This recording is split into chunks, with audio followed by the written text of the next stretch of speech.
Hello friends, स्वागत है आप सभी का सी मेडिकल आर्ट्स क्लास में। आज के इस वीडियो में इतिहास के मोस्ट इंपॉर्टेंट प्रश्न कवर करने वाले हैं। अगर आप थोड़ा सा वक्त यहाँ बिता देते हैं तो 100% गारंटी तो आपको फायदा जरूर मिलेगा। आज की डेट में शॉर्ट का जमाना है, रील्स का जमाना है। आप वहां पे फालतू अपना टाइम अगर बर्बाद करते हैं तो भविष्य में आपको कुछ वहां से बेनिफिट नहीं मिलेगा। लेकिन अगर आप थोड़ा सा करियर पे ध्यान देते हैं तो आपको भविष्य में बेनिफिट जरूर मिलेगा। तो दोस्तों, आज की इस वीडियो में इतिहास के ऐसे प्रश्न कवर करने वाले हैं जो पिछले कई सालों में पूछे गए हैं और आगे भी पूछे जाएंगे। तो आइए शुरुआत करते हैं। आपको मैं 100% बताता हूं दोस्तों, यहां से आपको क्वेश्चन कैसे तैयार करना है, कैसे पढ़ना है, ये आपको मैं सब कुछ बता दूंगा और वीडियो में ही आपको तैयार भी करवा दूंगा। चलिए देखते हैं। पहला क्वेश्चन आपके सामने है, भक्ति आंदोलन से आप क्या समझते हैं, इनकी प्रमुख विशेषताओं को बताइए। इसी सवाल को अथवा करके पूछा गया है, भक्ति आंदोलन किसे कहते हैं, इसकी मुख्य विशेषताओं का विश्लेषण कीजिए। ठीक है, दो टाइप के यहां से प्रश्न बन सकते हैं। जैसे पहले पूछ सकता है कि भक्ति आंदोलन क्या होता है, इसकी प्रमुख विशेषताएं क्या होती है, इसको अलग अलग भी पूछ सकता है। ठीक है, अब यहाँ पे एक में पूछा है तो इसको पहले समझते हैं कि भक्ति आंदोलन क्या होता है, फिर इसकी विशेषता क्या होता है उसको समझते हैं। ठीक है, पहला प्रश्न आपके सामने, इसका उत्तर आपके सामने है। यहाँ पे लिखा है कि सल्तनत काल के भक्ति और धर्म सुधार आंदोलन के भक्ति आंदोलन कहा जाता है।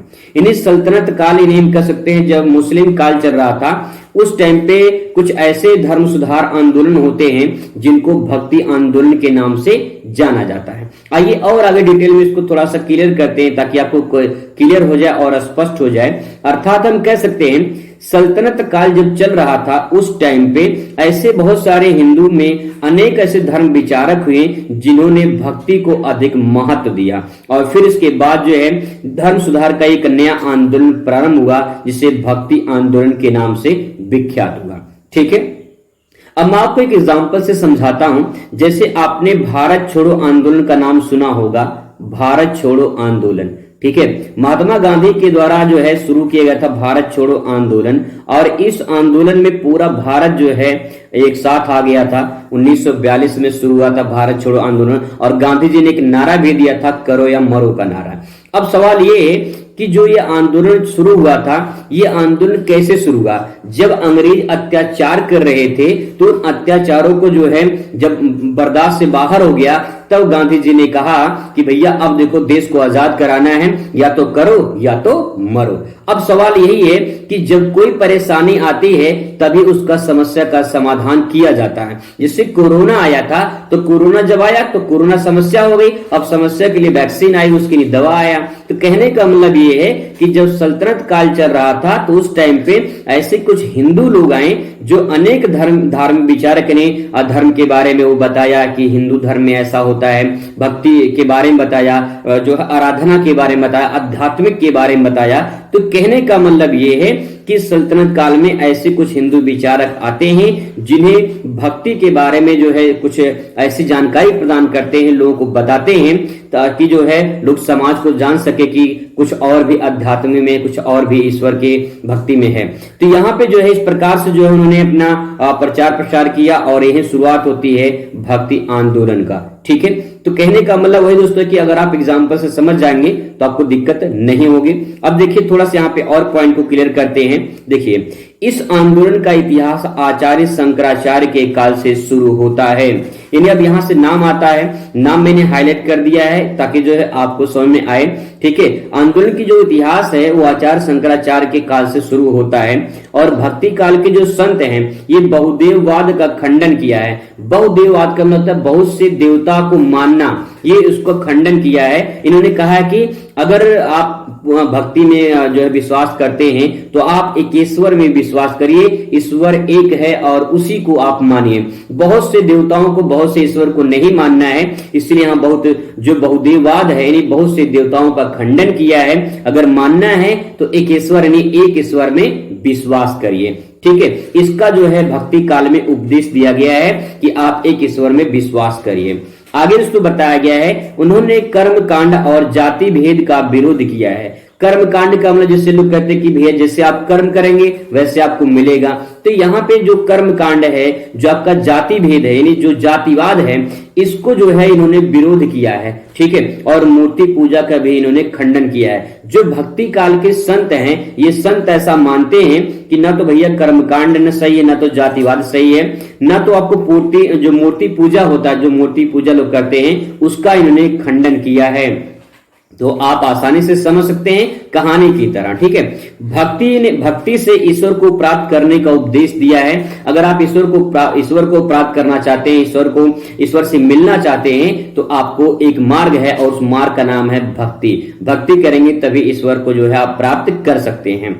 और इसी इतिहास में जो है इसी को भक्ति आंदोलन के नाम से जाना जाता है। बहुत सिंपल कहानी है और आराम से एक बार पढ़ लेंगे आपको समझ में आ जाएगा, ठीक है। चलिए अब बात करते हैं दोस्तों यहाँ पे कि भक्ति काल की विशेषताएं क्या हैं या भक्ति काल की प्रमुख शिक्षाएं क्या हैं। देखिए अब यहाँ से दो सवाल बनेगा। एक तो बन सकता है कि शिक्षा क्या है, भक्ति काल में ऐसे कौन कौन सी शिक्षाएं दी गई हैं या फिर उनकी क्या क्या विशेषताएं थी। तो अगर आप परिभाषा समझ गए होंगे तो वही परिभाषा आपकी विशेषता बनती है या वही परिभाषा आपकी शिक्षा बनती है। कैसे, आइए देखते हैं। देखिए पहला पॉइंट, देखिए पहला पॉइंट दोस्तों यहाँ पे भक्ति आंदोलन में समर्थक जो थे, यानी जो भक्ति काल के जो संत थे, जो उसका समर्थन करते थे भक्ति आंदोलन का, वो मानते थे कि एकेश्वर में विश्वास करना चाहिए। बहुदेववाद को उन्होंने खंडन किया था और उन्हें इस एकेश्वरवाद में यानी एक ईश्वर को मानना ये उन्होंने बताया है। तो ये पहली विशेषता हो जाएगी, पहली शिक्षा हो जाएगी। और यही मैंने जो ऊपर आपको बताया था, अगर आप ऊपर समझ गए होंगे तो यही ऊपर जो है आप जो लिखा हुआ यही ऊपर परिभाषा ही आपकी विशेषता या शिक्षा के नाम से जानी जाती है, ठीक है। चलिए अब बात करते हैं दूसरा पॉइंट। दूसरा पॉइंट में कहा गया है कि इन्होंने चरित्र की शुद्धता को मनुष्य का आभूषण बताया है। अगर आपका चरित्र शुद्ध है, आज की डेट में कैरेक्टर सबसे बड़ी चीज होती है। अगर आप कैरेक्टरलेस हो गए तो भैया दिक्कत हो जाती है, समाज में आपका जो इज्जत होता है ना वो नहीं मिल पाता है। इसीलिए कैरेक्टर, आपका जो चरित्र है, अगर वो शुद्ध रहेगा तो सबसे बड़ा जो शुद्धता है वो मनुष्य का वो चरित्र ही होता है और उसी को उन्होंने आभूषण बताया है, ठीक है। चलिए बहुत सारे ऐसे लोग हैं जब गहना पहन लेते हैं तो बहुत खूबसूरत लगते हैं, वैसे ही आपका चरित्र जब अच्छा होगा तो आप भी खूबसूरत लगेंगे और वही आपका गहना है, ठीक है। देखिए अगला पॉइंट दोस्तों यहाँ पे है, संतों ने जाति प्रथा पर भी भीषण प्रहार किया है। जाति प्रथा या जातिवाद देखा जाए तो एक बहुत बड़ी समस्या है हमारे समाज में, और इसी समाज में जो जातिवाद है इससे से लोग जो है प्रभावित होते हैं। तो जो भक्ति काल के जो संत थे उस पर भीषण प्रहार किया है और बताया है कि मनुष्य एक है, ना तो कोई जातिवाद है ना तो कोई धर्मवाद है। बस मनुष्य जैसा है वो अपने ईश्वर के प्रति अपनी सच्ची श्रद्धा रखे, भक्ति रखे, वही जो है सच्चा इंसान है। और जातिवाद के नाम पे, धर्मवाद के नाम पे लोग बांटे हैं और उसी पे जो आधार पे जो है अपना जीवन यापन करते हैं और समाज जो है उससे प्रभावित होता है। तो कहीं न कहीं उससे पे भीषण प्रहार किया है भक्ति काल के संतों ने। आई होप आपको समझ में आ रहा होगा दोस्तों। अगला पॉइंट दोस्तों यहाँ पे है, चौथा पॉइंट, सच्चे हृदय से भगवान की अगर भक्ति किया जाए तो मोक्ष की प्राप्ति की जा सकती है। इसमें कहा गया है भक्ति आंदोलन के जो संत हैं वो मानते हैं कि अगर आप सच्ची श्रद्धा रखते हैं, भगवान की आराधना करते हैं, ईश्वर की आराधना करते हैं, जिसे आप मानते हैं उस ईश्वर की आराधना करते हैं, तो आप मोक्ष के प्राप्त कर सकते हैं अगर आप सच्ची श्रद्धा से भक्ति करते हैं तो। पांचवा पॉइंट दोस्तों है कि मोक्ष के लिए सन्यास आवश्यक नहीं है। बहुत सारे ऐसे लोग हैं जो मोक्ष प्राप्त करना चाहते हैं और सन्यासी बन जाते हैं। तो भक्ति आंदोलन के जो संत है वो मानते हैं कि अगर आपको मोक्ष प्राप्त करना तो उसके लिए सन्यासी बनने की जरूरत नहीं है, ठीक है। तो दोस्तों ये क्वेश्चन था, काफी इंपॉर्टेंट था और मुझे जहां तक उम्मीद है कि आपको समझ में आया होगा। और इसके बाद जो है अगला पॉइंट देखते हैं यहाँ पे, छोटे बड़े या उच्च नीच का भेदभाव को जो है इन्होंने नहीं माना है। न तो कोई छोटा है न तो कोई बड़ा है, समाज में सब लोग समान हैं, यही भक्ति आंदोलन को लोग मानते हैं, ठीक है। अगला पॉइंट है, मूर्ति पूजा का विरोध करते हैं। अभी ऊपर हम लोगों ने पढ़ा कि जो भक्ति काल के संत हैं ये मूर्ति पूजा का खंडन करते हैं। तो ये पॉइंट आपका क्लियर हो जाएगा, ठीक है। आगे बात करते हैं क्वेश्चन नंबर यहाँ पे पॉइंट 8, इन्होंने सामाजिक कुरीतियां हैं उस पर प्रहार किया है। सामाजिक कुरीतियां का मतलब होता है, कुरीति मतलब बुराइयां होती है। समाज में बहुत विभिन्न प्रकार की बुराइयां थी, जैसे दहेज प्रथा, सती प्रथा, आपने नाम सुना होगा। ये सब क्या है, कुरीतियां हैं, बुराइयां हैं। इन पे जो है भीषण प्रहार किया है इन लोगों ने। ठीक है, चलिए आगे बात करते हैं। यहाँ पे अगला पॉइंट दोस्तों ये है, यह आंदोलन देश व्यापी था, यानी पूरे देश में फैला हुआ था आंदोलन, भक्ति आंदोलन, ताकि जो है लोग जो अलग अलग रास्तों पे, गलत रास्तों पे चले गए हैं, उनको एक करके सही रास्तों पे लाया जाए, इसलिए भक्ति आंदोलन की शुरुआत हुई थी। ठीक है, यहाँ पे अगला पॉइंट है 10वां, देखिए, इस आंदोलन का जन्म दक्षिण भारत में हुआ था। यानी आंदोलन, यहां से बहुविकल्पीय सवाल पूछ सकता है कि भक्ति आंदोलन की शुरुआत कहां से हुई थी, तो दक्षिण भारत से हुई थी। ठीक है, जहां तक दोस्तों मुझे बहुत उम्मीद यही है कि आप सभी समझ पाए होंगे पहला टॉपिक जो हमने क्वेश्चन कवर किए हैं। चलिए बात करते हैं अगला प्रश्न। अगला प्रश्न आपके सामने है दोस्तों, बहुत ही मोस्ट इंपॉर्टेंट है, इसको आप हाईलाइट कर लीजिए, आपके पेपर में जरूर देखने को मिलेगा। देखिए क्वेश्चन यहाँ पे है, सूफी संप्रदायवाद से आप क्या समझते हैं, इनके प्रमुख सिद्धांतों की विवेचना कीजिए। इसी सवाल को अथवा करके पूछा है, सूफी मत क्या है, सूफीवाद पर निबंधात्मक जो है टिप्पणी लिखिए। जैसे निबंध लिखते हैं ना, उसी प्रकार से जो है आपको यहाँ पे टिप्पणी लिखनी है। ठीक है, चलिए आगे बात करते हैं। इसी सवाल को फिर अथवा करके अलग अलग सेटों में पूछा गया है। देखिए क्वेश्चन बोर्ड में घुमाता है, तो आपको क्वेश्चन पकड़ना कि आखिर पूछ क्या रहा है। सब में आंसर वही होगा, बस थोड़ा सा टॉपिक यहाँ पे चेंज कर दिया है। अगला पॉइंट है, सूफी संत के प्रमुख योगदान क्या हैं और इसकी प्रमुख जो विशेषताएं हैं इसका उल्लेख कीजिए। ठीक है, तो ये ध्यान रखेंगे, इसमें जो है आपको विशेषता पूछा है या तो इसका सिद्धांत क्या है ये पूछा गया है। ठीक है, इसके बाद देखिए यहाँ पे सिद्धांत के बारे में बात कही गई है। तो अलग अलग प्रकार से देखिए क्वेश्चन पूछा है, बस आपको समझना है कि सबका आंसर एक होगा। ठीक है, चलिए आइए बात करते हैं। यहाँ पे देखिए क्वेश्चन और है कि सूफी संप्रदाय क्या है, इसकी प्रमुख विशेषताएं क्या हैं। चलिए अब इसका आंसर देखते हैं, और आंसर जो है आपके सामने आ चुका है, आसानी से समझने की कोशिश करते हैं। सबसे पहला पॉइंट दोस्तों आप यहाँ पे लिखेंगे, सूफी दर्शन इस्लाम धर्म के मंच से विकसित होने वाला विश्व का एक प्रमुख धर्म है। यानी कहने का मतलब यह है कि सूफी जो संत लोग हैं या सूफी जो दर्शन है वो किस धर्म से संबंधित है, तो जवाब होगा इस्लाम धर्म से संबंधित है। पहला पॉइंट यहाँ पे क्लियर होना चाहिए आपको। ठीक है, अब यहाँ पे ये जो पहला पॉइंट ये है कि अगर आपसे बहुविकल्पी में पूछ ले कि सूफी दर्शन है, सूफी संत किस धर्म के संबंधित है, तो जवाब होगा इस्लाम धर्म से संबंधित है। ठीक है, आगे देखिए, जो मूल रूप से इस्लाम धर्म दर्शन पर आधारित है। यानी आप सूफी संत से अगर कुछ ज्ञान अर्जित करते हैं तो आपको इस्लाम धर्म के बारे में जानकारी प्राप्त होगी। ठीक है, आगे देखिए, सूफी जो शब्द है, ये शब्द विश्व में विद्वान में अधिक मत जो है विद्वानों में मतभेद है कि सूफी का मतलब क्या होता है। बहुत सारे लोग हैं, ये लोग मानते हैं, कुछ लोग कुछ मानते हैं, कुछ लोग कुछ मानते हैं, है ना।